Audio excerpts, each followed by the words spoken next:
आज प्रभु कृपा से 18वें अध्याय का 66वां श्लोक, जो शरणागति का श्लोक है, उस पर हमें चर्चा करनी है और ये बहुत सुंदर श्लोक है। भगवत गीता का ऐसा सुंदर श्लोक है, ये तो सबको याद भी होगा।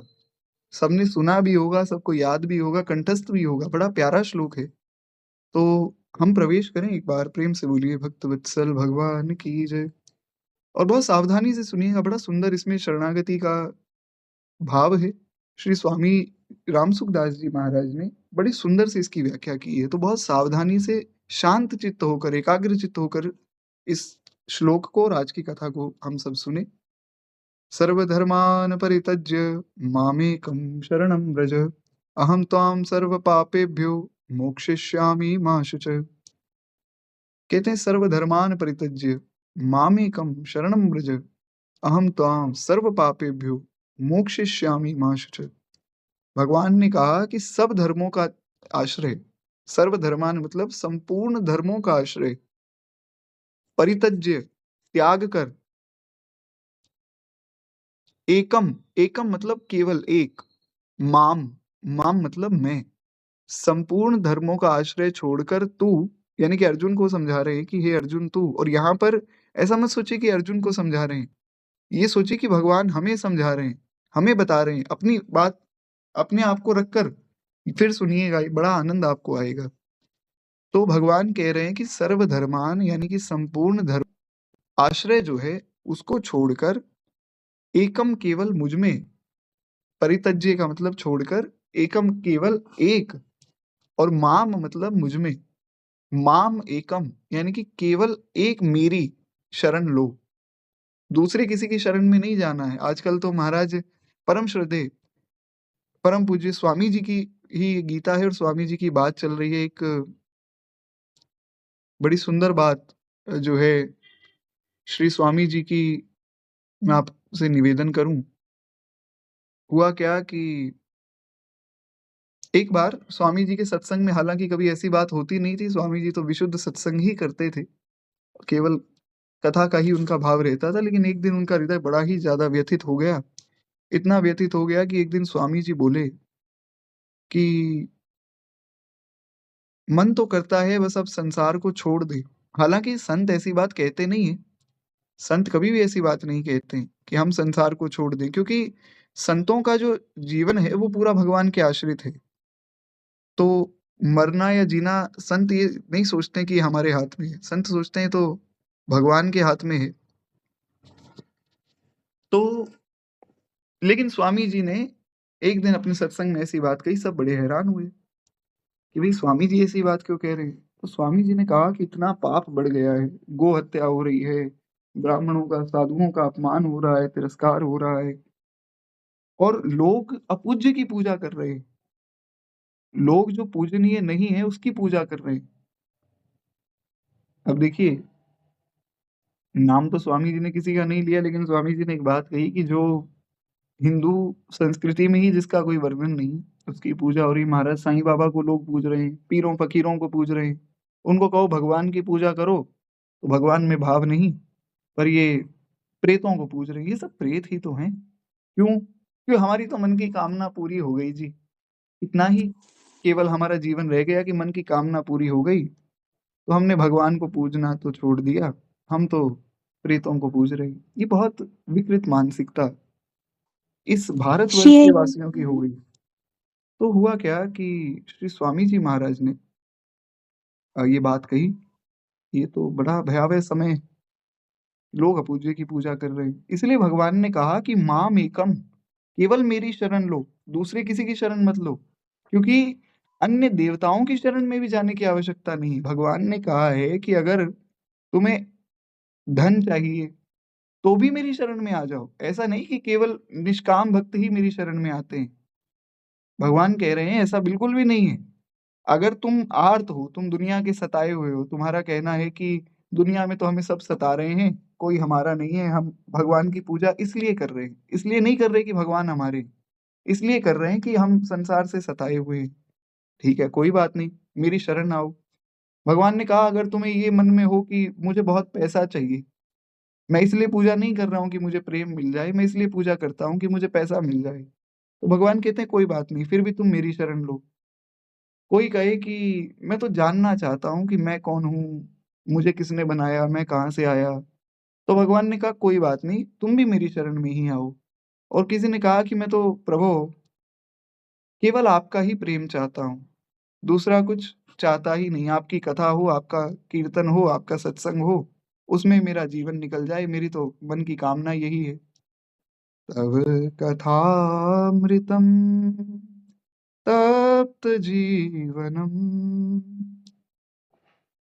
जो गोपियों ने कहा तव कथामृतम तप्त जीवनम, तो भी भगवान कहते हैं मेरी शरण में आओ। कुल मिला के जो भी व्यक्ति, भगवान ने ये नहीं कहा कि मेरा भक्त मेरी शरण में आए, भगवान ने कहा सर्वधर्मान परित्यज्य मामेकम शरणम ब्रज। कोई शर्त भी नहीं रखी कि ये छोड़कर आओ या वो लेकर आओ या वो पकड़ कर आओ, कुछ नहीं। भगवान ने कहा जो भी व्यक्ति है, गोस्वामी तुलसीदास जी महाराज की रामचरितमानस के बिना ये श्लोक आप पूर्ण तरह से समझ नहीं पाएंगे, क्योंकि मानस का आश्रय लिए बिना शरणागति को समझा ही नहीं जा सकता है। मानस में गोस्वामी जी ने कहा पुरुष नपुंसक नारी वा जीव चराचर कोई। गोस्वामी जी ने कहा चाहे वो पुरुष हो, चाहे नपुंसक हो, चाहे नारी हो, या संसार का कोई भी जीव हो, भगवान की शरण में जाने योग्य संपूर्ण संसार है। कोई ऐसा नहीं है भगवान की शरण में जो नहीं जा सकता है। भगवान की शरण सबके लिए ग्राह्य है। इसलिए श्री आचार्य चरण ने, श्रीमदादि रामानंदाचार्य भगवान ने, जो उनका ग्रंथ है वैष्णव मताब्ज भास्कर, उसमें आचार्य चरण लिखते हैं कि सर्वे प्रपत्ति अधिकारिणः यथा, सबको प्रपत्ति का अधिकार है, संपूर्ण संसार को शरणागति का अधिकार है। क्योंकि अगर भगवान की शरण में ना जाए तो जीव का कल्याण हो कहाँ, कहाँ जीव जाएगा। अभी हमारे पूज्य गुरुदेव भगवान और पूज्य गोरीलाल कुंज वाले महाराज जी और अनेक सब संत विराजमान थे, सब संत बैठे थे, और महाराज खूब प्रेम से वार्ता चल रही थी। तो एक छोटा सा वानर वहां आया और पूज्य गुरुदेव भगवान के चरणों में लिपट कर वो बैठ गया। महाराज जी बड़े प्रसन्न हुए। तो किसी एक वैष्णव ने बताया कि महाराज जी इसको अभी जो है पूज्य अ, गोरीलाल कुंज वाले महाराज जी के जो परिकर में है, उन्होंने कंठी माला भी पहनाई है, और इसका कुछ वैष्णव नाम भी संभवतः रखा गया है। वो नाम तो मुझे ध्यान में नहीं है, वो मैंने इंस्टाग्राम पे लगाई है स्टोरी, वो रील आप देख सकते हैं, बड़ी प्यारी रील है। तो देखकर सब लोग बड़े प्रसन्न हुए। लोगों का ये भी भाव है कि जैसे श्री ठाकुर जी के चरणों में श्री हनुमान जी पहुंचे, वैसे ही ये दृश्य आज हमें दिखा। कहने का आशय ये कि प्रपत्ति का अधिकार सबको है, पुरुष नपुंसक नारी वा जीव चराचर को। इसलिए भगवान ने यहाँ किसी का नाम नहीं लिया, भगवान ने कहा सर्वधर्मान परित्यज्य माम एकम शरणम ब्रज। अहम, अहम मतलब मैं, त्वा, त्वा मतलब तुझे, सर्व पापेभ्यो, भगवान कह रहे हैं कि सर्व पापेभ्यो मतलब संपूर्ण पापों से मैं तुझे, संपूर्ण पापों से मोक्षयिष्यामि, मुक्ति दूंगा, यानी कि तुम्हें जो है सब पापों से मुक्त कर दूंगा। माँ शुच, तुम डरो मत, तुम चिंता मत करो। ये बड़ी विशेष बात भगवान ने कही कि चिंता मत करो। हमारे साथ दिक्कत ये है कि हम लोग चिंता बहुत करते हैं और भगवान पे विश्वास कर नहीं पाते। जिस दिन हमें ये विश्वास हो गया कि केवल और केवल भगवान हमारे हैं, हम भगवान के हैं, तो जो हमारे जीवन में हो रहा है सब मंगलमय है। विश्वास मानिए, आपको ना किसी से कुछ पूछने की आवश्यकता है, ना किसी से कुछ बताने की आवश्यकता है। आपने विश्वास करके नाम पकड़ लिया, आपको किसी से कुछ बोलने की आवश्यकता भी नहीं है। महाराज विश्वास एक ऐसी वस्तु है, और वो विश्वास कथा ही देती है। कथा को छोड़कर दूसरा ऐसा कोई साधन नहीं जो विश्वास दे सके। इसलिए कथा में बड़े आदर से हम बैठे, बड़ी सावधानी से एकाग्रचित्त होकर कथा को सुने। एक बार प्रेम से बोलिए भक्त वत्सल भगवान की जय। तो ये कथा की महिमा है। अब इसकी व्याख्या श्री स्वामी जी महाराज कर रहे हैं। स्वामी जी ने सबसे पहले, जैसा कि मैंने आपको बताया था, स्वामी जी की जो गीता जी की शैली है वो ऐसी है कि वो एक एक पद का, या ऐसा कहें कि एक एक पंक्ति का विस्तार करते हैं। तो उन्होंने पहली पंक्ति पकड़ी, सर्वधर्मान परित्यज्य मामेकम शरणम व्रज। अब इसका विस्तार वे कर रहे हैं। जैसा मैंने कल भी निवेदन किया था कि अगर आप लोग ये श्लोक याद करना चाहें भगवत गीता जी के, तो कर सकते हैं। कैसे करने हैं उसकी विधि मैंने आपको बताई थी। 3-4 तरीके बताए थे। जिन्होंने कल की कथा नहीं सुनी, आप वहाँ सुन लीजिएगा, बहुत विस्तार में हमने चर्चा की हुई है। अभी समय का अभाव है इसलिए पुनः नहीं कर पाएँगे। तो कल की कथा आप सुनिएगा, वहाँ विधि मैंने बता दी थी। मैंने कहा था जो-जो श्लोक दास को लगेंगे कि याद आप कर सकते हैं, तो वो मैं बता दूँगा। तो ये भी उनमें से एक श्लोक है। श्लोक की संख्या है चैप्टर 18, श्लोक की जो संख्या है वो है 66, 18वाँ अध्याय और श्लोक संख्या 66। तो इसको आप लिख भी सकते हैं, जो-जो श्लोक हैं वो आप लिख कर याद भी कर सकते हैं। कल जो श्लोक हुआ था वो था 9वें अध्याय का 22वाँ श्लोक, चैप्टर 9, श्लोक संख्या 22। तो खैर, कहते हैं कि भगवान कहते हैं, संपूर्ण धर्मों का आश्रय धर्म निर्णय का विचार छोड़कर, अर्थात क्या करना है और क्या नहीं करना है, इसको छोड़कर केवल मेरी शरण में आओ। भगवान ने ये नहीं कहा कि सब धर्मों को छोड़ दो, तो मतलब हिंदू, मुस्लिम, सिख, ईसाई को छोड़ दो। ये तो कोई धर्म ही नहीं है। धर्म तो केवल विशुद्ध सनातन धर्म है ना। तो भगवान यहाँ जिसकी बात कर रहे हैं वो कौन-सा धर्म है? भगवान कह रहे हैं कि क्या करें, क्या ना करें, इसका विचार छोड़ दो और मेरी शरण में आ जाओ। अब एक प्रश्न मन में आ सकता है कि महाराज जब इसका विचार छोड़ देंगे कि क्या करना है और क्या नहीं करना है, तो फिर तो वो काम भी हो जाएगा जो नहीं करना चाहिए। हो सकता है ये प्रश्न। अब देखिए, थोड़ा आज अगर कोई कुछ काम कर रहा है ना, तो मेरी प्रार्थना है कि आज थोड़ा काम छोड़कर आपको बैठना होगा, थोड़ा मेरे साथ रहना होगा, क्योंकि ये श्लोक बड़ा सुंदर है और इसकी व्याख्या भी बहुत लंबी होगी। तो थोड़ा आप लोग मेरे साथ बने रहिए, जो-जो मैं सवाल करूँ उसके जवाब भी देते रहिएगा। क्योंकि आज का जो श्लोक है बड़ा प्यारा श्लोक है। खैर एक बार प्रेम से बोलिए भक्तवत्सल भगवान की जय। ये प्रश्न बड़ा एक ऑब्वियस सा प्रश्न है कि अगर हम ये विचार छोड़ दें कि क्या करने योग्य है, क्या नहीं करने योग्य है, तो फिर वो काम भी होगा जो नहीं करना चाहिए, क्योंकि हमने तो विचार तो किया नहीं कि ये करना चाहिए या नहीं। अच्छा काम भी होगा, बुरा भी हो जाएगा। जैसे मैं आपको एक उदाहरण दूँ, सुबह मैंने एक वॉइस नोट भेजा कि हम लोग ऐसा सिस्टम बनावें जिसमें कुछ राशि हम लोग एकत्रित करके गौ सेवा में समर्पित करें। अब उसमें विचार क्या है? गुरुदेव भगवान की आज्ञा है कि भैया गौ सेवा के लिए जो राशि एकत्रित हुई वो गौ सेवा में ही जाएगी, दूसरी जगह नहीं जाएगी, वो भगवान की सेवा में भी नहीं लगेगी। तो अगर ये विचार मैंने छोड़ दिया कि अच्छा क्या है, बुरा क्या है, तो हो सकता है वो राशि गलत जगह चली जाए। लेकिन महाराज जी की आज्ञा है इसलिए वो गलत जगह नहीं जाएगी। तो भगवान कह रहे हैं कि अगर तुम शरणागत हो तो चाहकर भी गलत काम नहीं कर पाओगे। क्यों? क्योंकि जो शरणागत है वो भगवान की और संतों की, गुरुजनों की आज्ञा के विरुद्ध तो जाएगा नहीं, तो उसका काम गलत होगा ही नहीं। इसलिए तुम अपने दिमाग पर ज़्यादा जोर मत डालो कि हमारा कल्याण कैसे होगा, हमें भगवान कैसे मिलेंगे, भगवान मिलेंगे या नहीं मिलेंगे। गुरुजनों ने जो कहा है वो पकड़ लो, उससे ही कल्याण हो जाएगा। जब हरिद्वार में भागवत जी की कथा शुरू हुई, परीक्षित जी महाराज बैठे सुनने, सुखदेव जी महाराज सुना रहे हैं, अनंत कोटि ब्रह्मांड के सब भक्त वैष्णव जन सुनने आए हैं, सब देवता आ गए, सब 18,000 जो शौनक आदि ऋषि हैं वे आ गए, नारद जी आ गए, सनकादिक आ गए, सब आ गए कथा सुनने महाराज। भागवत कथा कौन छोड़े, भागवत तो ऐसा अमृत है। तो सबके मध्य में एक बड़ी विचित्र लीला हुई, बहुत ध्यान से सुनिएगा, बड़ी प्यारी कथा है। एक बड़ी सुंदर लीला हुई, सबके देखते-देखते भक्ति देवी प्रकट हो गई। ये मैं कथा अपने मन से नहीं कह रहा हूँ, भागवत जी के महात्म्य में लिखी है, आप में से कोई पढ़ना चाहे तो पढ़ सकता है। तो देखते-देखते भक्ति देवी प्रकट हो गई। संग में भक्ति देवी के उनके पुत्र ज्ञान और वैराग्य प्रकट हुए। तो सब लोग हैरान हुए, नारद जी बड़े हैरान हुए कि ये लोग कहाँ से आ गए? और नारद जी ने कहा इनको तो मैं अभी वृंदावन के तट पे देख के आया था। वृंदावन के तट पे ये भक्ति देवी रो रही थी और इनके जो पुत्र हैं ज्ञान और वैराग्य, ये तो बूढ़े हो चुके थे। अब तो इतने सुंदर लग रहे हैं, इतने जवान लग रहे हैं। ये हुआ क्या? कुछ समझ ही नहीं आया। सब हैरान हो गए कि ये कहाँ से आ गए? अचानक से बीच में कैसे प्रकट हो गए? तो सुखदेव गोस्वामी जी ने कहा कि ये भागवत से प्रकट हो गए।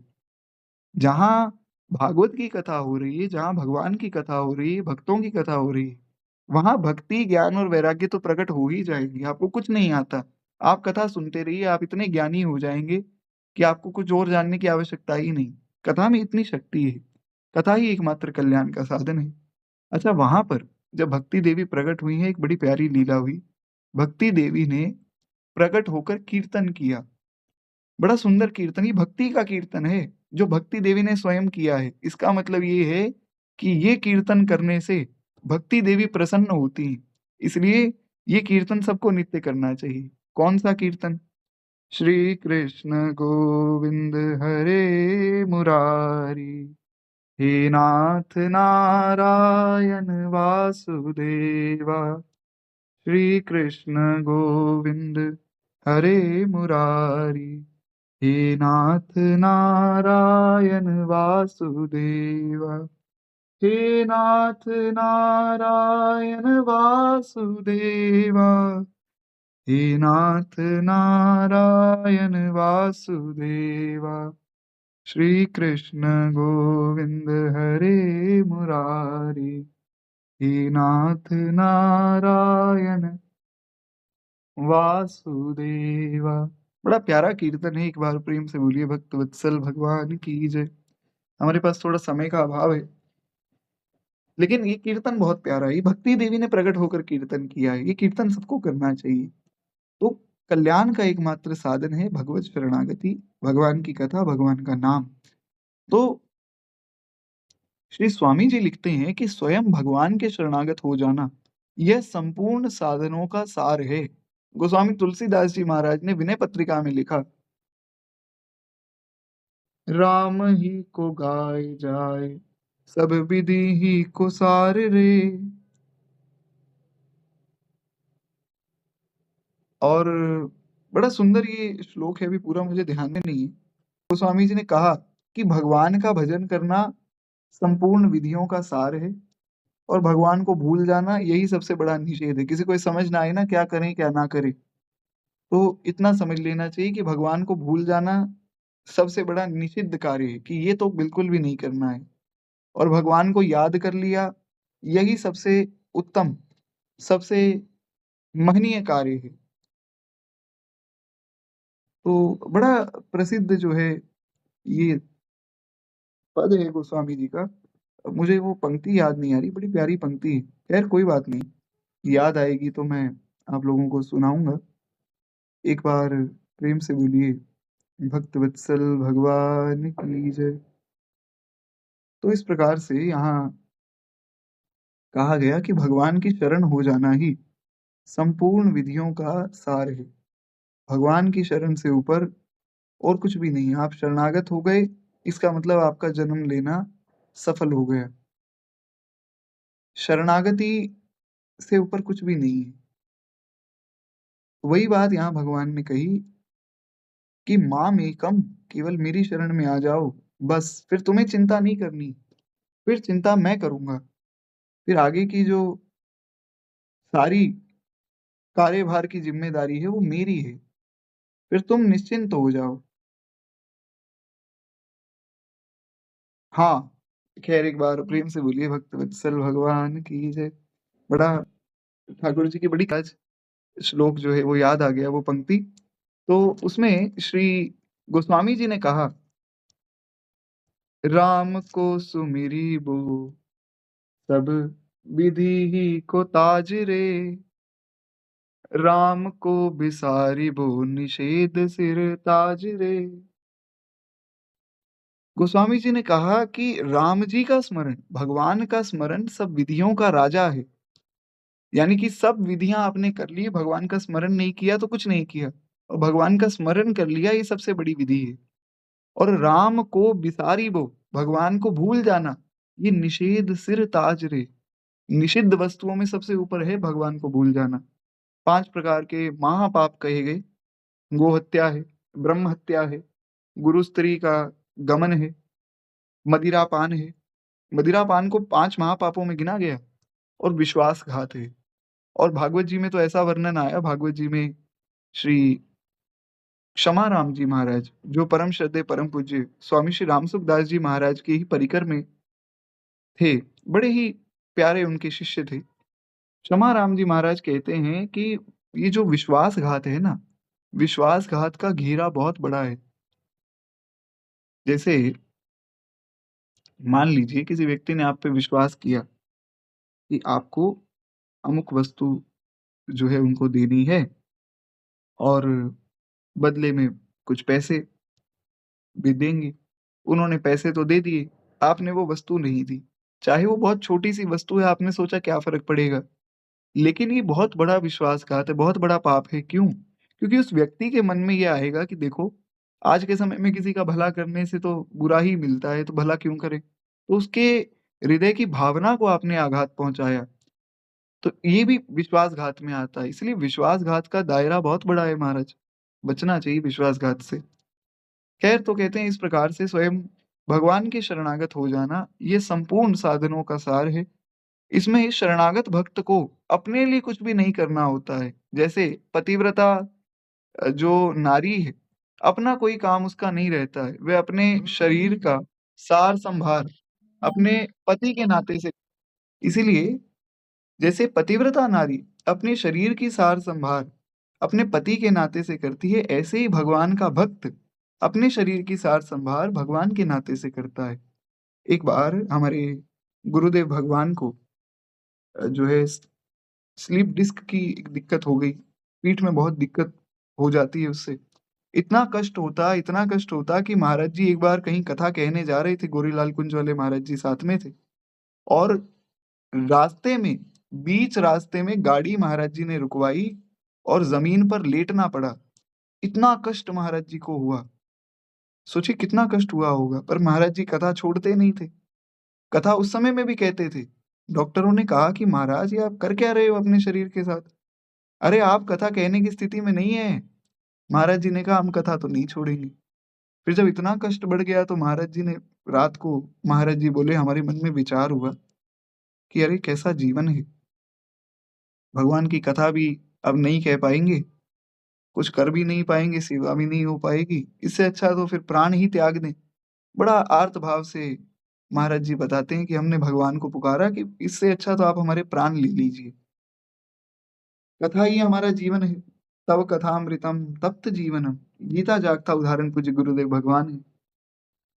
तो रात में दिल्ली में कथा हो रही थी, दिल्ली में महाराज जी थे। रात में उनको स्वप्न हुआ, पूज्य दादा गुरुदेव श्री भक्तमाली जी महाराज आए हैं। हमने उनके चरित्र में भी ये बात सुनी थी। जिन लोगों ने दादा गुरुदेव भगवान का चरित्र सुना है, आप लोगों को याद होगा। तो दादा गुरुदेव भगवान जो है स्वप्न में आए। आए और बोले पंडित जी, तुम्हें किसने अधिकार दे दिया कि हमारा शरीर रहे ना रहे ये तुम सोच लो। शरणागत को किसने अधिकार दे दिया कि अपने शरीर की चिंता करे? बोले महाराज जी, ना कथा कह पाएँगे, ना कुछ कर पाएँगे, क्या करें?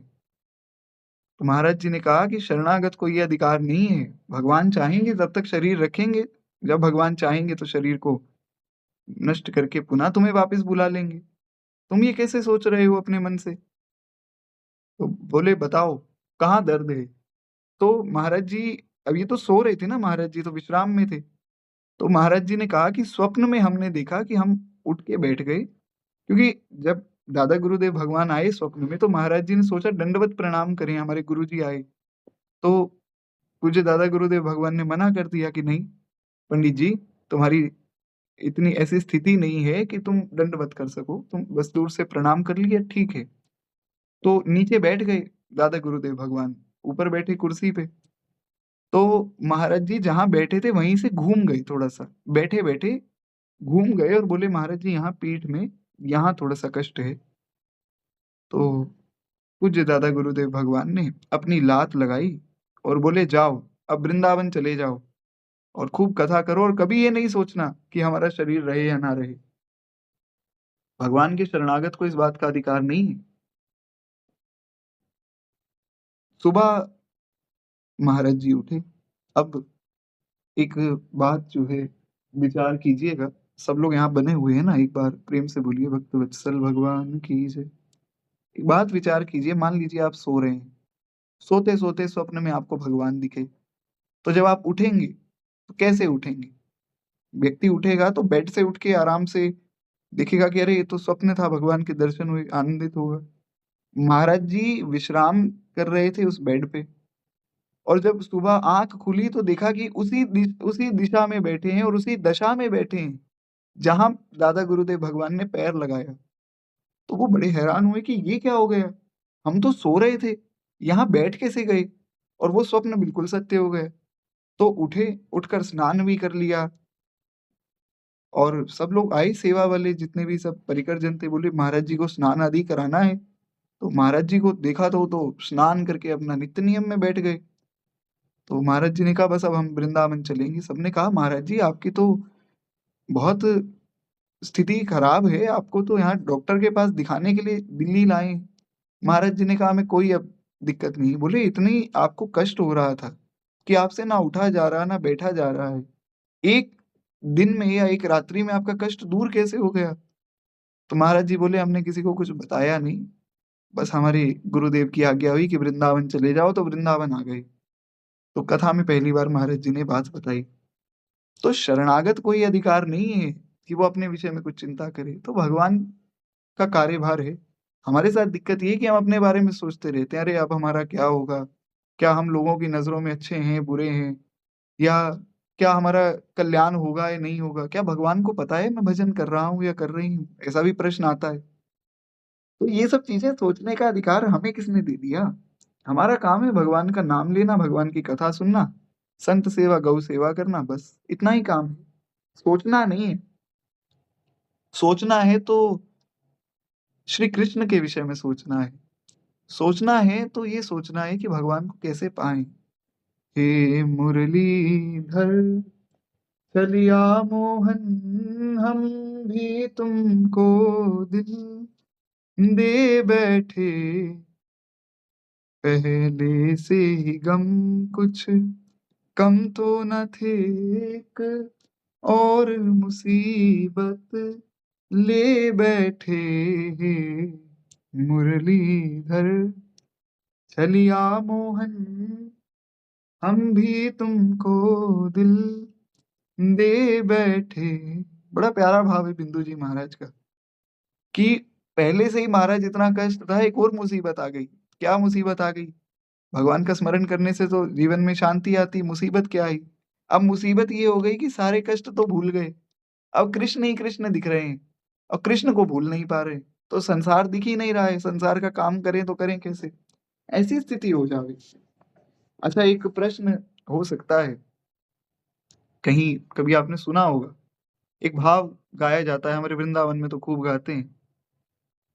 हर बात निराली है उसकी, हर बात में है एक टेढ़ापन, हर बात में है एक टेढ़ापन, टेढ़े पर दिल क्यों आया है, ये मैं जानूं या वो जाने, मोहन से दिल क्यों लगाया है, छलिया से दिल क्यों लगाया है, ये मैं जानूं या वो जाने। बड़ा प्यारा भाव है। अब भाव आया कि टेढ़े से दिल क्यों लगाया है? भगवान टेढ़े क्यों है महाराज? त्रिभंग ललित हैं श्री ठाकुर जी, 3 जगह से टेढ़े हैं। क्यों? इसका एक बड़ा सुंदर भाव दिया पूज्य श्री क्षमाराम जी महाराज ने अपनी भागवत कथा में। उन्होंने कहा कि देखो, जैसे दीवार में कील अगर हम ठोकें, सीधी-सीधी कील हो तो एकदम अंदर चली जाएगी, बाहर खींचोगे तो बाहर भी आ जाएगी। लेकिन अगर वो कील अंदर एक बार चली गई और बाहर भी आ गई, क्योंकि वो सीधी कील है। अगर वो टेढ़ी कील हो, तो एक बार अंदर चली जाए तो बाहर आने में बड़ी कठिनाई है। तो महाराज श्री ठाकुर जी इसलिए भी बड़े टेढ़े हैं कि एक बार हृदय में आकर बैठ गए, फिर आसानी से निकलते नहीं। फिर निकलना असंभव है भगवान को निकालना। माई मेरे श्याम रयो संग डोल। श्री निम्बारकाचार्य भगवान ने कहा, श्री मीराबाई ने कहा, जिसने पाया है ठाकुर जी को उसने गाया कि अब जो है भगवान दूर ही नहीं हो रहे, क्या करें? एक बार प्रेम से बोलिए भक्त वत्सल भगवान की जय। तो ये है भगवान के नाते से अपना निर्वाह करना। अब देखिए, ये जो श्लोक है बहुत ज़्यादा बड़ा श्लोक है, इसकी व्याख्या बहुत विस्तृत है और जिस हिसाब से हमारी कथा होती है उस हिसाब से मुझे तो नहीं लगता कि हम आज इसको पूर्ण कर पाएँगे। प्रयास करते हैं, ना हो पाया तो कल सुन लेंगे, हमारे पास समय की कमी थोड़ी है। भक्तमाल जी की कथा परसों से हो जाएगी, प्रयास करते हैं। अगर अभी हो गया पूरा आज, तो फिर कल भक्तमाल जी की कथा में पुनः प्रवेश कर लेंगे। नहीं तो श्री ठाकुर जी की कथा है महाराज, जितनी सुनी जाए उतनी कम है। तो लगभग 1 घंटे तक तो आप लोग सब बने रहिए, ऐसी मेरी प्रार्थना है। कहते हैं वह घर, वह कुटुंब, वो वस्तु, वो पुत्री, वो पुत्र और अपने कहलाने वाले शरीर को अपना नहीं मानती। ये पतिव्रता नारी का लक्षण है। प्रत्युत वो पति देव का ही मानती है। उसको ये लगता है सारा कुछ मेरे पति देव का है। इसीलिए आप देखिए, जब श्री ठाकुर जी पहुंचे हैं गंगा जी के तट पे और वहां केवट को उन्होंने बुलाया है, तो केवट जी का प्रसंग तो क्या कहना, उस प्रसंग को तो मैं बहुत दूर से ही प्रणाम कर रहा हूँ महाराज, क्योंकि वो प्रसंग अगर आज शुरू हो गया तो विश्वास मानिए 3 दिन तक ये श्लोक पूरा नहीं हो पाएगा। वो ऐसा प्रसंग है केवट जी का। क्या कहना केवट की भक्ति का। केवट ने कहा, मांगी नावना केवट आना, कहूँ तुम्हार मरम में जाना। क्या भक्ति है केवट जी की। केवट ने कहा, प्रभु मैं आपके मर्म को जान चुका हूं, मैं नहीं आऊंगा नाव लेके अपनी। लक्ष्मण जी ने कहा कि अरे इस केवट की हिम्मत तो देखो, एक छोटे से ब्रह्मांड की छोटी सी धरती में एक छोटा सा आदमी, ना इसने वेद पढ़ा ना शास्त्र पढ़ा ना इसको कुछ अक्षर का ज्ञान, ये अनपढ़ व्यक्ति ये कह रहा है कि मैं आपके मर्म को जान गया। अरे भगवान के मर्म को मैं नहीं जान पाया, जो नित्य ही भगवान के साथ रहता है, भगवान का श्री अंग है। शंकर जी ब्रह्मा जी तक ये बात कहने में उनकी हिम्मत नहीं है। शंकर जी ये बात कहते, ब्रह्मा जी ये बात कहते कि मैं प्रभु आपके मर्म को जान गया, और ये केवट कहता है कि मैं मर्म जान गया। क्या भक्ति होगी सोचिए केवट के हृदय में, क्या सरलता है उस केवट की। केवट ने चरण धोकर पिए हैं श्री ठाकुर जी के। दो ही लोगों ने चरण धोए महाराज, एक तो जनक जी ने जब ठाकुर जी का विवाह हुआ, और एक केवट जी ने। और जब दूसरी ओर पहुंचे, इतना परेशान कर दिया ठाकुर जी को। लक्ष्मण जी ने कहा कि अब तो दूसरी ओर पहुंचे नहीं, कि मैंने अपनी प्रत्यंचा चढ़ा ली है प्रभु, जैसे ही इसकी नाव से उतरेंगे इसको बाण मार दूंगा। हालांकि लक्ष्मण जी तो आचार्य हैं, तो वे ऐसी बात क्यों कहेंगे, केवल एक लीला है। लीला इसलिए हो रही है कि भक्तों को आनंद मिले। इन लीलाओं में ऐसा विचार नहीं करना चाहिए कि अरे ऐसा कैसे लक्ष्मण जी ने कह दिया। जैसे मैं आपको एक उदाहरण दूं, पहले केवट जी का प्रसंग पूरा हो जाए। एक बाल कृष्ण की एक बड़ी प्यारी लीला हम सुनते हैं। बड़े दिन हो गए महाराज ठाकुर जी की बाल लीला नहीं सुनी। अभी कुछ 10-15 दिन पहले तो हमने सुनी थी, 10-12 दिन पहले। एक बाल लीला आज भी सुनेंगे। तो खैर हुआ क्या कि दूसरी बार पहुंचे तो वो केवट जो अभी तक कह रहा था, प्रभु अगर आपको गर्ज है तो आप बुलाओ महाराज, आप कहो चरण धोने के लिए। भगवान ने कहा ठीक है भैया, जो ठीक लगे कर लो। बोले ऐसे नहीं, आपको पार जाना है ना, तो आप अपने मुख से बोलो कि केवट मेरे चरण को धोकर चरणामृत लो। भगवान ने कहा भैया ये बड़ा विचित्र भगत है। अरे बाकी भगत आते हैं चरण धोते चरणामृत लेते, ये कह रहा है अपने मुख से आज्ञा दो। तो बड़ा परेशान किया केवट ने। तो जैसे ही दूसरी बार पहुंचे, भगवान ने कहा केवट भैया मैं तुम्हें क्या दूं। केवट की आंखों में अश्रु आ गए। लक्ष्मण जी ने देखा कि अरे अभी तो ये बड़ा ताव में था, अचानक से रो रहा है, चरणों में गिर गया केवट। और क्या बात कही केवट जी ने, नाथ आज मैं काह न पावा, मिटे दोष दुख दारुण दावा, अब कछु नाथ न चाहिए मोरे, दीन दयाल अनुग्रह तोरे। क्या भाव है केवट जी का महाराज। केवट के प्रसंग को तो कोई कहे बिना रह ही नहीं सकता है। अद्भुत केवट जी का प्रसंग। केवट जी ने कहा, नाथ आज मैं काह ना पावा, प्रभु मेरे पितरों का उद्धार हो गया, प्रभु मेरा उद्धार हो गया। साक्षात श्री राम लक्ष्मण जानकी इस नाव में बैठ गए, आपको लगता है मैं इस नाव में किसी को बिठाऊंगा। महाराज मैंने क्या नहीं पा लिया। जो प्रभु देवई फिरती बारा। केवट ने कहा वापिस आते समय प्रभु जो देंगे मैं स्वीकार करूंगा। केवट ने उसके बाद कभी नाव नहीं चलाई महाराज। उसी तट पर केवट बैठा रहा और रोता रहा कि आज श्री राम आएँगे, आज श्री राम आएँगे, धन्य है केवट। मानस तो मानस है महाराज। मानस का एक-एक पात्र ऐसा है कि जितना गहराई में जाएँ, उतना ही प्रेम प्रकट हो जाता है। एक बार प्रेम से बोलिए श्री केवट जी महाराज की जय। धन्य भाग हैं केवट जी के। बड़े-बड़े वैष्णव जन ईर्ष्या करने लग गए कि अरे हमें भगवान के चरण प्रक्षालन का सौभाग्य नहीं मिला। लक्ष्मण जी ने सोचा कि मैं मेरी तो शेष शैया पे भगवान सोते हैं। मुझे प्रक्षालन का सौभाग्य नहीं मिला, इसको मिला है, कितना धन्य है ये। उस केवट को जब भगवान कुछ देने लगे हैं, श्री ठाकुर जी महाराज, तो भगवान ने कहा क्या दूँ? मैं तो कुछ लाया ही नहीं, बलकल पहन के आया हूँ भैया केवट, मैं तुम्हें क्या दे दूँ? श्री किशोरी जी ने कहा, अपनी मुद्रिका उतार कर किशोरी जी ने दी है और प्रभु को कहा प्रभु ये दे दीजिए। और ये नहीं कि अरे मैं दूँगी, कहने को तो किशोरी जी ये भी कह सकती थी अरे इनके पास क्या है? कुछ भी नहीं है इनके पास, मैं देती हूँ। ऐसा नहीं, ये है उत्तम पतिव्रता का लक्षण। श्री किशोरी जी ने चुपचाप अंगूठी पकड़ाई और कहा प्रभु ये दे दीजिए। ठाकुर जी ने कहा कि अरे जानकी, ये अंगूठी तो तुम्हारी है, तो ये तो तुम्हारे हाथ में शोभा पा रही है। किशोरी जी ने कहा प्रभु एक बात बताइए, आपने कहा अंगूठी मेरी है, मेरे हाथ में शोभा पा रही है। ये हाथ किसका है? ये जानकी किसकी है? हे नाथ जब पूर्ण ही समर्पण कर दिया तो अंगूठी भी आपकी, जानकी भी आपकी और जानकी का हाथ भी आपका। पिय हिय की सिय जाननी हारी, मुदित देत मुद्रिका उतारी। धन्य है मानस जी की तो क्या बात कही जाए। इसलिए मैं तो डरता हूँ रामचरितमानस के प्रसंगों को शुरू करने में कि एक बार प्रसंग शुरू हो गया फिर क्या पता बाकी कथा रह जाए, मानस की कथा ही शुरू हो जाए। खैर एक बार प्रेम से बोलिए भक्त वत्सल भगवान की जय, श्री किशोरी जी की जय। तो ये है उत्तम पतिव्रता का लक्षण। वो सब कुछ अपने स्वामी का मानती है। बाल कृष्ण की लीला का मैंने कहा था। एक बार क्या हुआ कि महाराज ठाकुर जी और उनके सब सखा खेल रहे थे। तो खेलते-खेलते ठाकुर जी हार गए और ठाकुर जी हार गए तो सबने कहा कि लाला तू तो हार गए हो। ठाकुर जी ने कहा भैया मैं नहीं हारे हो, काहू की कसम खिलवा लो।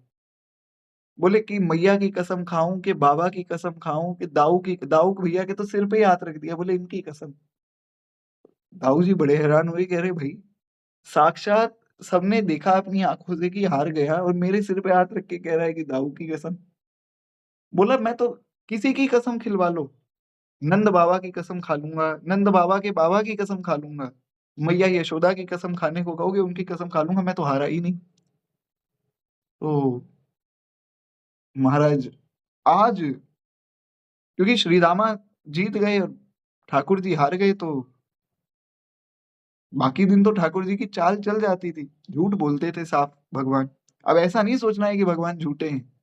जिनके लिए भागवत के प्रथम स्कंद में मंगलाचरण में कहा गया कि सत्यम सत्यव्रतम त्रिसत्यम, वो झूठे थोड़ी हो सकते हैं। ये तो लीला है। तो लीला को लीला के रूप में देखना चाहिए और भगवान के झूठ में भी सत्य है। इसीलिए तो वल्लभाचार्य जी ने कहा हसितं मधुरं चलितं मधुरं भ्रमितं मधुरं फलितं मधुरम। वो भ्रमित भी करते हैं तो भी मधुर ही करते हैं महाराज, उनका झूठ बोलना भी मधुर है। तो आज सखाओं ने कहा कि आज लाला की बात तो माननी नहीं है। सबने कहा कि लाला तू तो झूठो है। तो सबने एक विचार किया सर्वसहमति से कि लाला से हमारी कुट्टी। अब ना लाला से हम बोलेंगे, ना लाला हमसे बोलेगो, हम अपना खेलेंगे। तो भगवान ने कहा, "अरे जाओ, जाओ, बहुत से मित्र हैं हमारे।" और जैसे ही थोड़ी दूर सब चले तो भगवान तो रोने लग गए। और भगवान रो रहे हैं कि अरे मेरा कोई मित्र ही नहीं है, सब मुझे छोड़कर चले गए। सबके चरणों में गिर गए भगवान कि भैया मुझे क्षमा कर दो, मेरी गलती हो गई, मैं हारा था, मैं झूठ बोल रहा था।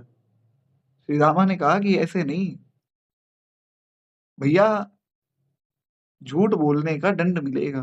भगवान ने कहा कि भैया हम तो सारे संसार को दंड देते हैं, काल को मैं दंड देता हूँ, मुझे कोई क्या दंड देगा? बोले लाला घोड़ा बन जा।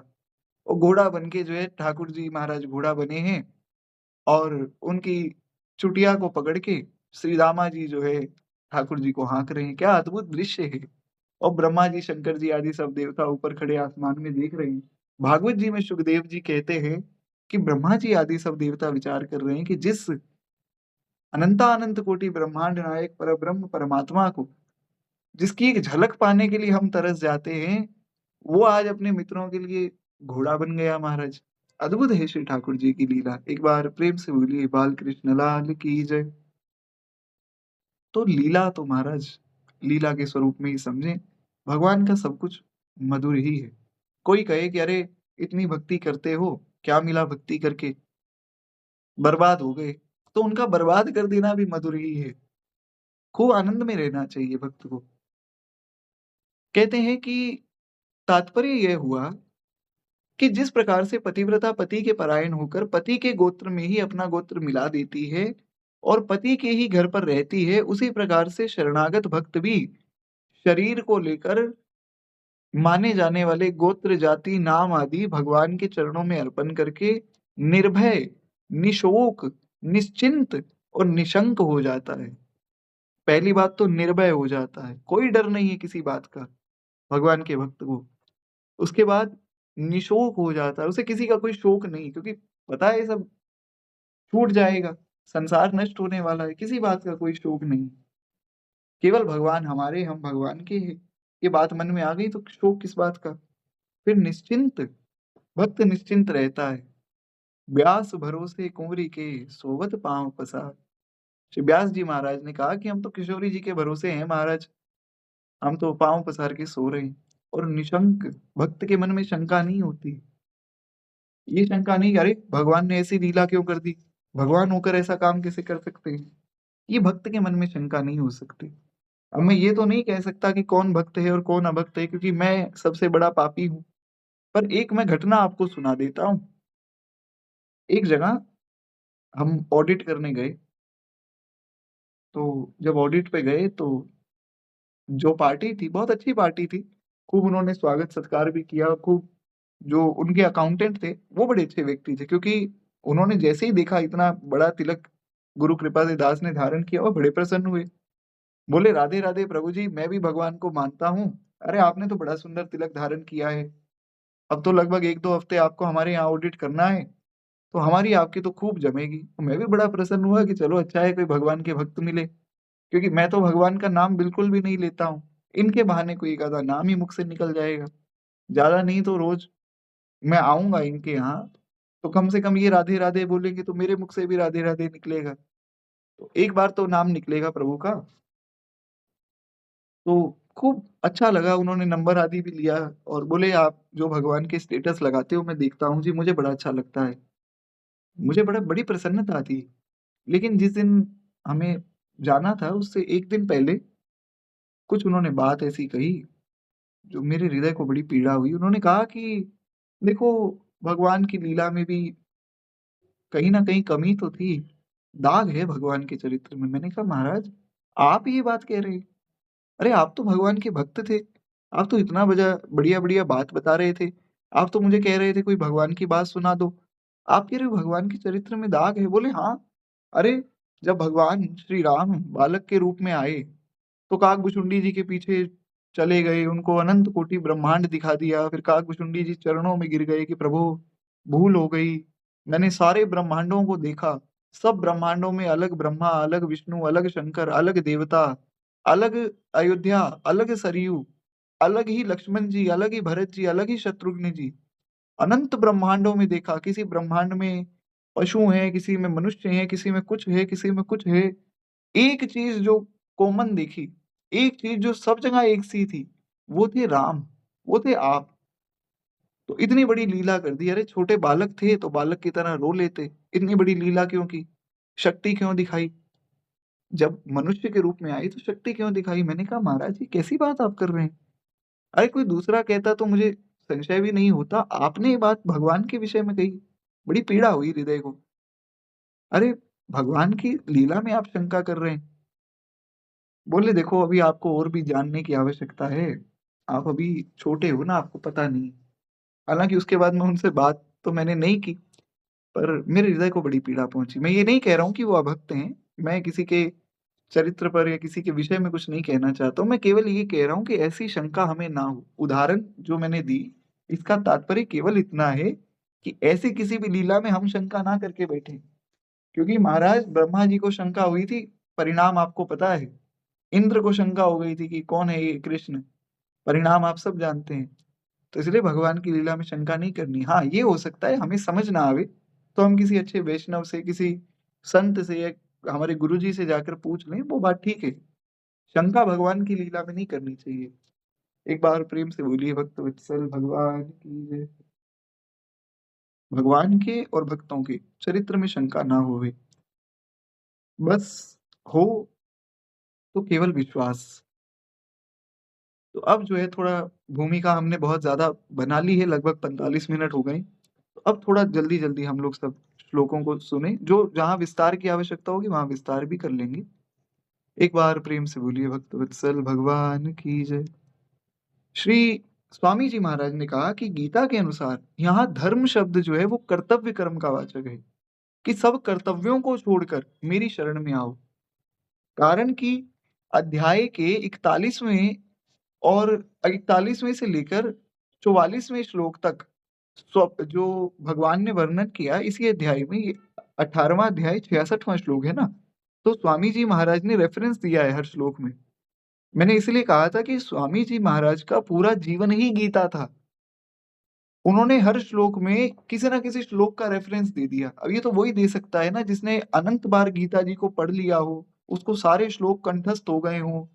वो व्यक्ति इतना कर सकता है, ऐसा तो स्वामी जी ही कर सकते थे। जैसे भगवान के जैसे भगवान है, वैसे परम श्रद्धेय परम पूज्य स्वामी जी जैसे साक्षात स्वामी राम सुखदास जी महाराज ही हैं। दूसरा कोई हुआ ही नहीं उनकी कोटि का।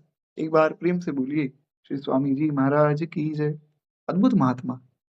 तो कहते हैं कि इसी अध्याय के 41वें से लेकर 44वें श्लोक तक भगवान ने स्वभावज कर्म का वर्णन किया। स्वभावज मतलब जो स्वभाव से हमारा कर्म है। जैसे ब्राह्मण है, तो ब्राह्मण का जो कर्म है वो ऐसा नहीं कि कर्म से कोई ब्राह्मण हो गया। शरीर जो ब्राह्मण का है वो ब्राह्मण ही है। अब वो बैठकर शूद्र कर्म करता रहे तो ऐसा नहीं वो शूद्र हो जाए। वो वैश्य का कर्म करे, वो क्षत्रिय का कर्म करे, तो ये नहीं कि वो क्षत्रिय हो जाएगा। वो ब्राह्मण है, ब्राह्मण ही रहेगा। तो ब्राह्मण का स्वभाव जो है, स्वभावज जो स्वधर्म है उसका, उसको उसका पालन करना चाहिए। सबको अपने अपने स्वधर्म का पालन करना चाहिए। गीता जी ने बहुत विस्तार में कहा। हम जब गीता जी को शुरू करेंगे पुनः, तब हम सुनेंगे। अब शुरू तो खैर हो ही गई है प्रभु कृपा से गीता जी की कथा। तो जब पहले श्लोक से सुनेंगे तब फिर विस्तार हम आगे और करेंगे। तो यहाँ से एक बात सिद्ध होती है कि यहाँ धर्म का अर्थ कर्म से है। भगवान ने कहा सब कर्मों का त्याग कर दो। अब बात ये आई कि महाराज सारे कर्म त्याग के फिर करें क्या? ये भी तो प्रश्न हो सकता है ना कि सारे कर्म त्याग दिए क्योंकि भगवान ने कहा, अब क्या करें? तो कर्म को त्यागने का अर्थ यहाँ ये नहीं है कि आप कुछ ना करें, क्योंकि ऐसा तो हो ही नहीं सकता कुछ ना करें।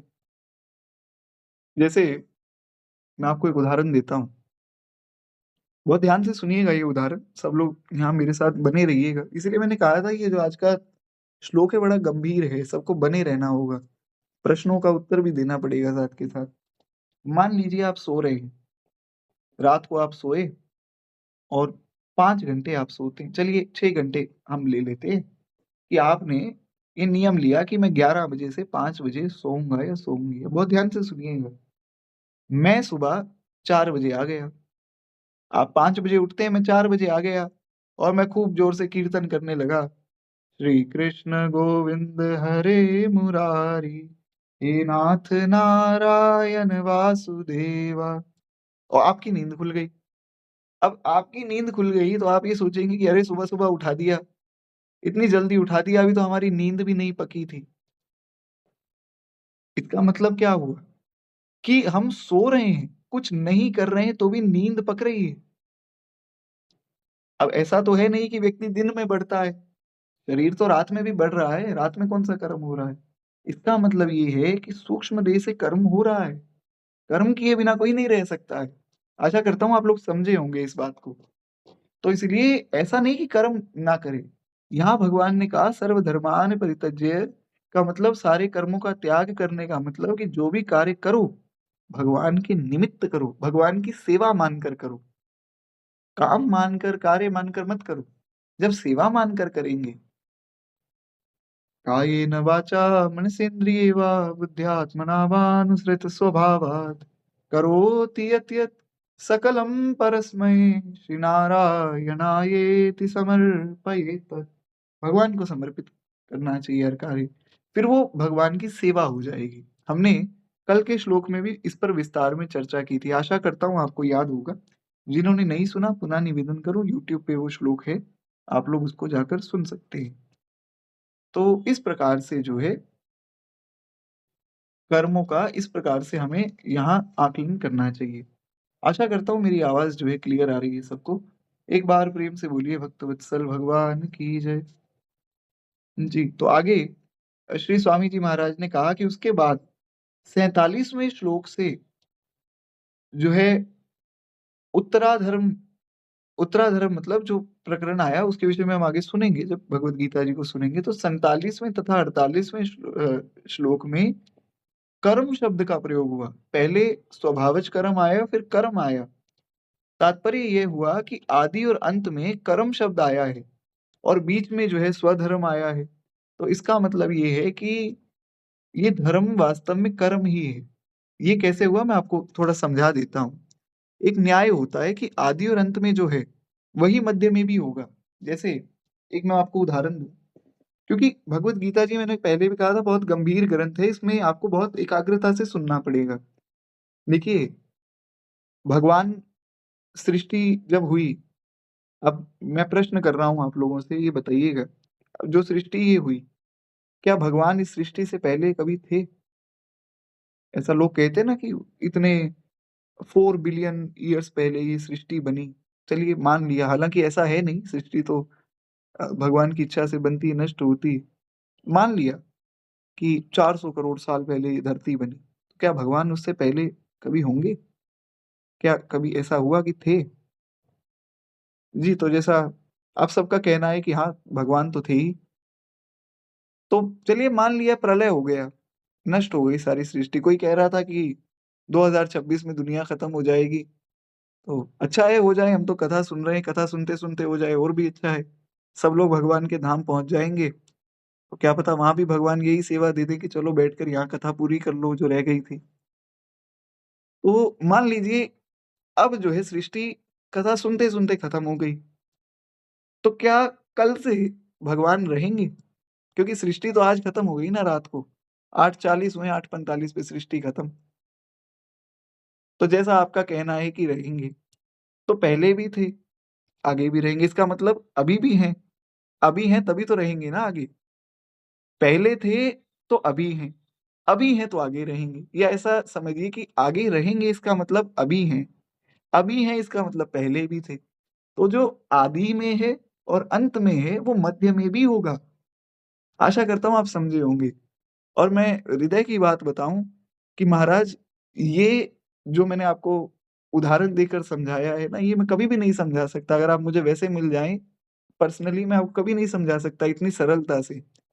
कथा में बैठकर भगवान जाने क्या मन में भगवान की प्रेरणा से भाव आते हैं। ये कथा इतनी सरल हो जाती है, क्या कहा जाए? इसलिए मैं बारंबार निवेदन करता हूँ कि कथा मैं नहीं कह रहा हूँ, कथा कहने वाले गुरुदेव भगवान हैं। ये कोई ऐसा नहीं कि मैं बहुत दैन्य हूँ या मेरा स्वभाव बहुत, भक्तों का स्वभाव बड़ा दैन्य होता है ना, ऐसा कोई बात नहीं है। कथा वास्तव में महाराज जी कहते हैं। मैं तो महाराज सोच-सोच के हैरान हो जाता हूँ कि मैंने बोल क्या दिया कथा में। क्योंकि प्रेरणा तो सब ठाकुर जी की, गुरुदेव भगवान की है ना। एक बार प्रेम से बोलिए गुरुदेव भगवान की जय। तो वो कहते हैं इस प्रकार से, आदि में और मध्य में आया, आदि में और अंत में आया कर्म। तो बीच में जो स्वधर्म का मतलब है वो भी कर्म का ही वाचक सिद्ध होता है।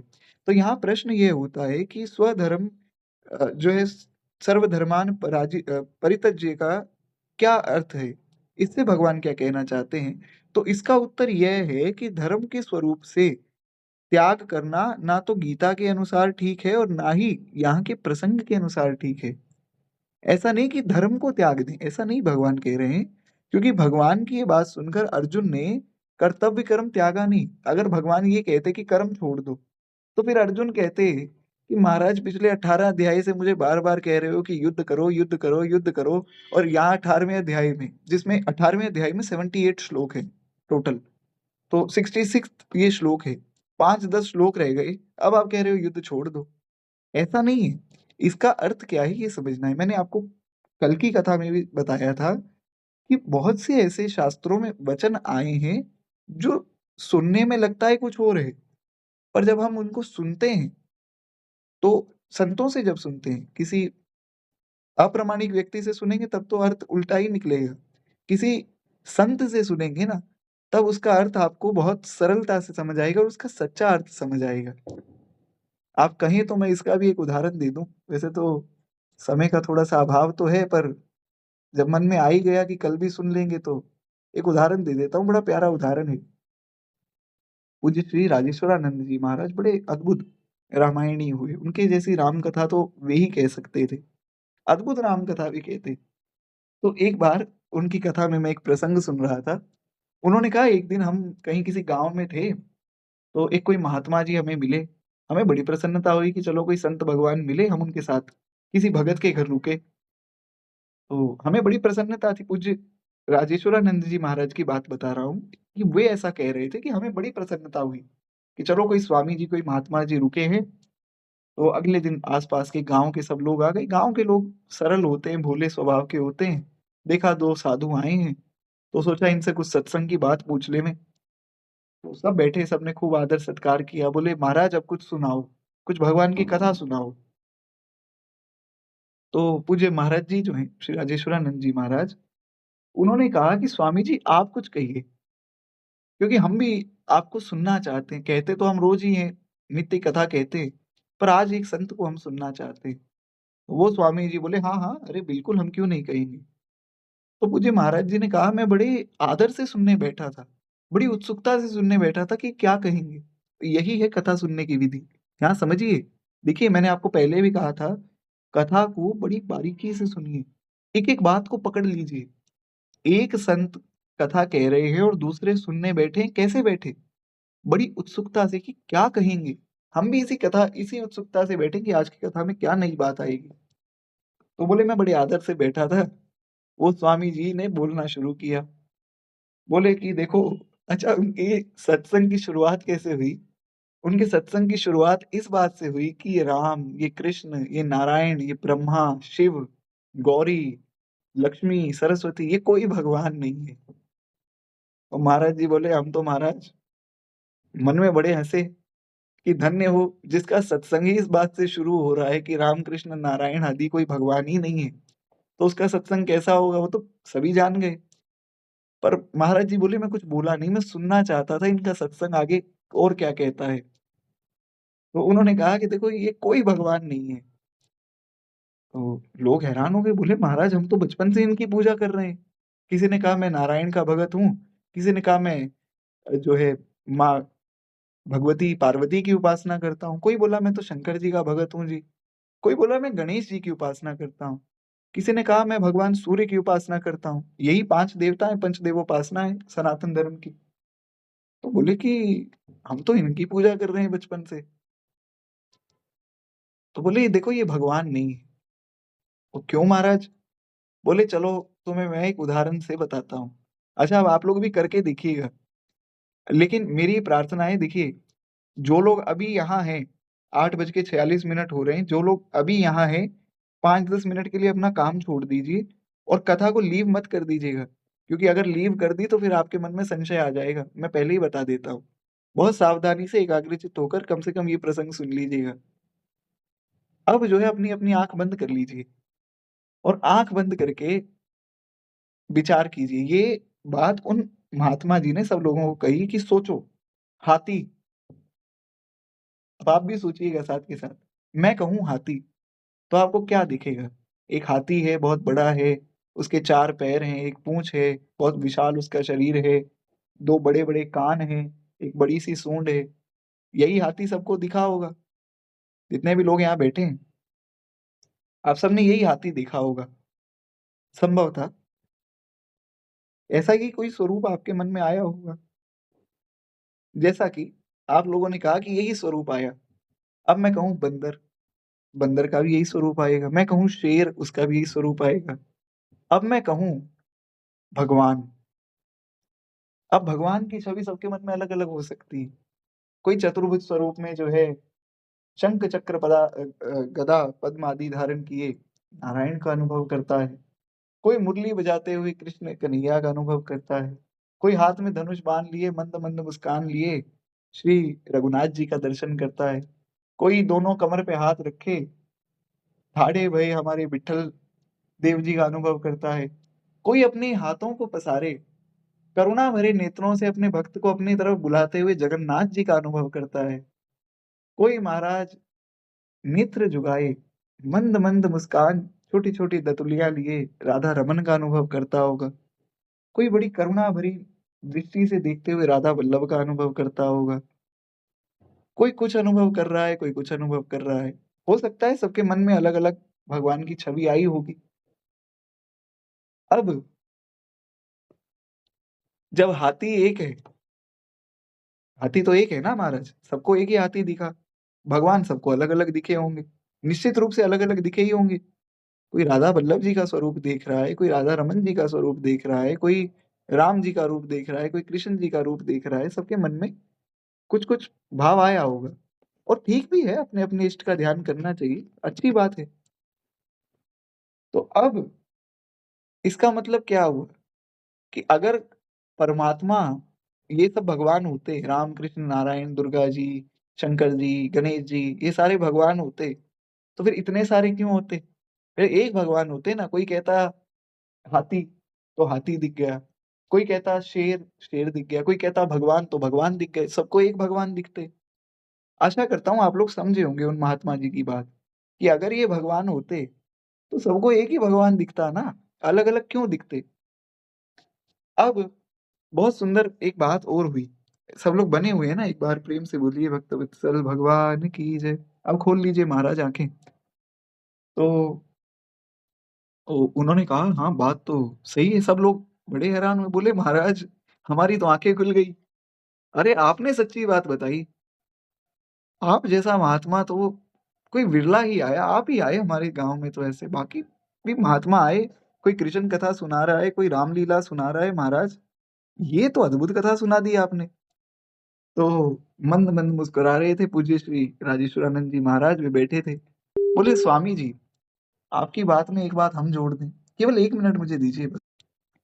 तो हुआ क्या कि उन महात्मा जी को पूज्य महाराज जी बोले कि, "महात्मा जी, अगर आप आज्ञा दें स्वामी जी, मैं एक प्रश्न करना चाहता हूँ। सनातन धर्म है, प्रश्न तो सबको ही होता है।" तो बोले, "हाँ, हाँ, पूछो।" तो बोले, "आपसे मैं कुछ नहीं पूछना चाहता हूँ, आपसे मैं क्या पूछूँ? आप तो इतने बड़े महात्मा हो। मैं इन लोगों से पूछना चाहता हूँ।" बोले, "हाँ, इनसे पूछो।" तो पूज्य महाराज जी ने कहा कि ऐसा करो, सब लोग अपनी-अपनी आँखें बंद करो पुनः और अब सोचो बाप। आप लोग भी करिए और सोचिए बाप। तो सबको अपने-अपने पिताजी दिखे होंगे। ऐसा ही हुआ है ना? जी, तो जैसा आपका कहना है कि हाँ, हमें तो हमारे पिताजी दिखे। तो उन लोगों ने भी यही कहा, बोले हमें तो हमारे हमारे सबके अपने-अपने पिता दिखे। महाराज जी बोले, "अरे कैसी बात करते हो? जब मैंने कहा बाप तो एक ही बाप दिखना चाहिए।" बोले, "महात्मा जी आप कैसी बात कर रहे हो? अरे बाप कोई एक थोड़ी होता है सबका। सबके बाप तो एक ही हैं, पर अलग-अलग हैं।" तो बोले, "बस यही बात है।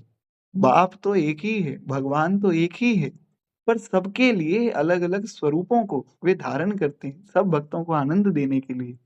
जाकी रही भावना जैसी प्रभु मूरत देखी तिन तैसी।"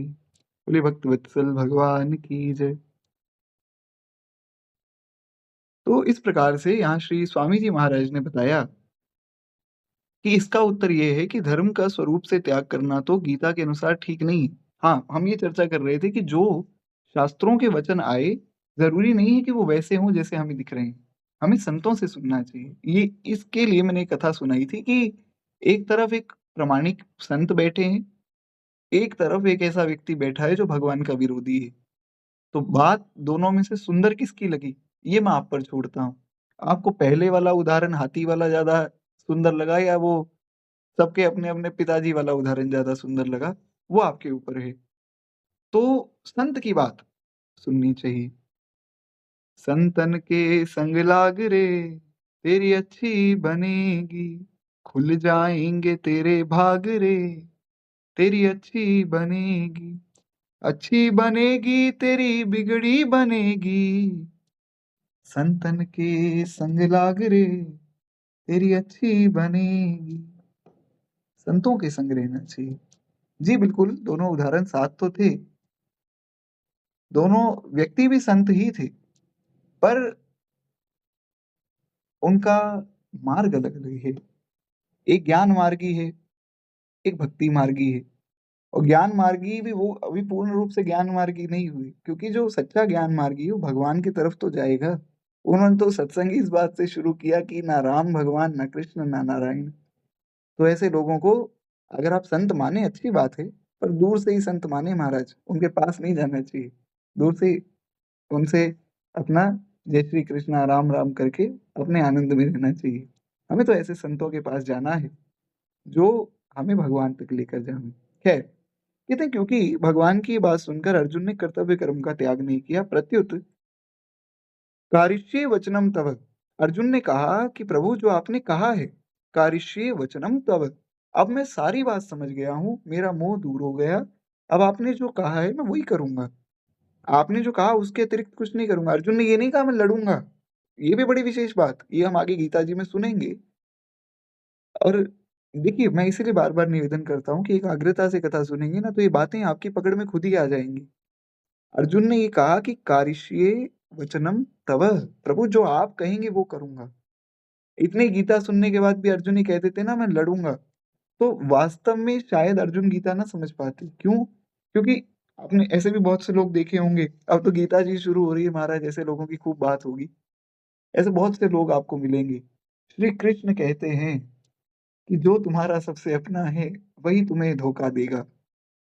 श्री कृष्ण कहते हैं कि जिसका तुम भला करोगे वो तुम्हारे साथ दगा करेगा। ऐसी बहुत सी बातें महाराज चलती हैं। तो गीता जी के नाम पे इतनी तो गीता ही नहीं चलती जितने ये लोग चलते हैं। लेकिन मैं एक बड़ी सरल सी आपको उदाहरण देता हूँ कि गीता जी तो इस धरातल पे बात ही नहीं करती। गीता की बात शुरू ही आत्मा से हो रही है। तो जहाँ बात ही आत्मा से शुरू हो रही है वहां ऐसे मूर्खों की कोई जगह नहीं है। तो बहुत ज्यादा ध्यान नहीं देना चाहिए ऐसे लोगों की बात में। गीता का धरातल ही ऊपर है। जैसे मैंने आपको एक उदाहरण दिया था, आपको याद होगा कि मान लीजिए आपका घर बना हुआ है, बहुत अच्छा आपका बड़ा सुंदर घर है, ठाकुर जी की सेवा विराजमान है, और जमीन पे ग्राउंड फ्लोर पे आपका घर है। बहुत बाढ़ आ गई, बहुत पानी आ गया, तो आपके घर में पानी आएगा ही आएगा। अब आपका घर ही 10वीं मंजिल पे है, आप बैठे ही 10वीं मंजिल पे हैं, वहां पानी कैसे आ जाएगा? तो गीता का धरातल ही ऊपर से शुरू हो रहा है। वहां ये सब छोटी मोटी लड़ाई झगड़े की ये सब बातें नहीं होती कि मन मुटाव हो गया, किसी ने बुरा कह दिया, अच्छा कह दिया। ये सब शरीर की बात ही नहीं हो रही गीता में। गीता शुरू ही आत्मा से हो रही है। नैनं छिन्दन्ति शस्त्राणि, नैनं दहति पावका, न चैनं क्लेदन्त्यापो, न शोष्यति मारुता। भगवान तो बात ही यहाँ से शुरू कर रहे हैं कि ना उसको कोई मार सकता है, ना काट सकता है, ना सुखा सकता है, ना जला सकता है। ये है आत्मा। तो खैर, एक बार प्रेम से बोलिए भक्तवत्सल भगवान की जय। तो इसलिए अर्जुन ने कहा कि कारिष्ये वचनम तव, प्रभु जो आप कहेंगे वो मैं करूंगा। क्योंकि मैं समझ गया हूँ कि युद्ध और ये परिवारी जन, मैं, मेरा शरीर, ये सब नाटक चल रहा है। अब से आगे जो भी आप कहेंगे, केवल युद्ध तक सीमित नहीं हूं मैं। आगे जो आपका वचन होगा मैं वो मानूंगा, ऐसा। तो आपकी आज्ञा के अनुसार जो है कर्तव्य का पालन करने की स्वीकृति अर्जुन ने की है। कहते हैं केवल स्वीकार ही नहीं किया, प्रत्युत अपने क्षत्रिय धर्म के अनुसार युद्ध भी अर्जुन ने किया। अतः उपरोक्त पद में धर्म का अर्थ यहाँ कर्तव्य का त्याग करना नहीं है। भगवान भी कर्तव्य के त्याग की बात कैसे कह सकते हैं? भगवान ने इस अध्याय के 6ठे श्लोक में कहा है कि यज्ञ, दान, तप और अपने अपने वर्ण आश्रम में जो कर्तव्य हैं उनका कभी त्याग नहीं करना चाहिए। प्रत्युत उनको तो जरूर करना चाहिए। अपने स्वधर्म का पालन तो करना ही करना है, ये भगवान की आज्ञा है। कोई ब्राह्मण है तो ब्राह्मण का जो कर्म बताया गया शास्त्रों में वो उसको करना ही चाहिए। आजकल ब्राह्मणों के कर्म लोगों ने बदल दिए कि अगर हम ब्राह्मण हैं तो महाराज जय दादा परशुराम कह के एक कमेटी बनावे, ब्राह्मण सभा बनावे। अच्छी बात है, बनाए, कोई बुरा थोड़ी उसमें। लेकिन उसमें चर्चा क्या हो रही है कि ब्राह्मण सभा का अध्यक्ष कौन बनेगा, कौन महाराज ऐसा व्यक्ति। मैंने सुना है कि हम तो खुद, मेरे जो दादाजी महाराज हैं वे बड़े प्रतिष्ठित पंडित थे, बड़े विद्वान भी थे, तो उनको ब्राह्मण सभा आदि में बुलाया जाता था।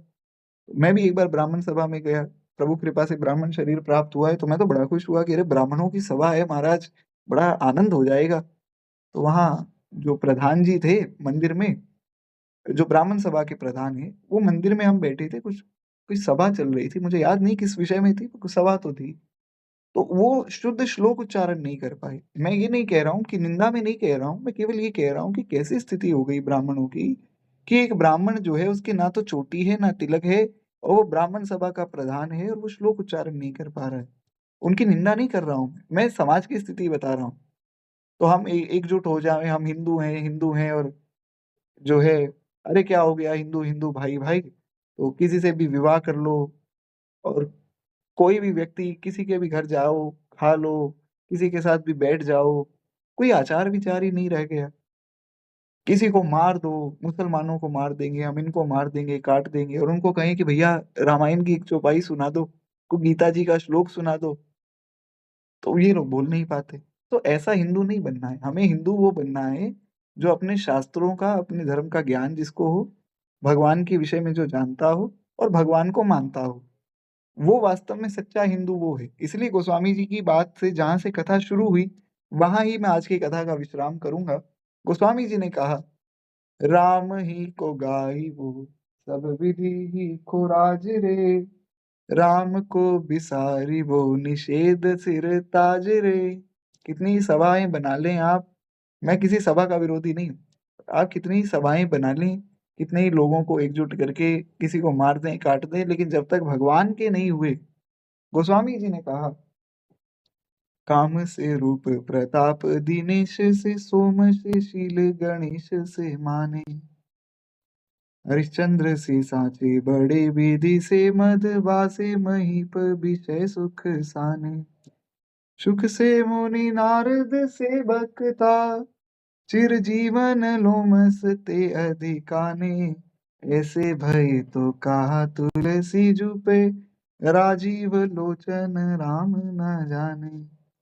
ऐसे भय तो कहा तुलसी जुपे, राजीव लोचन राम न जाने।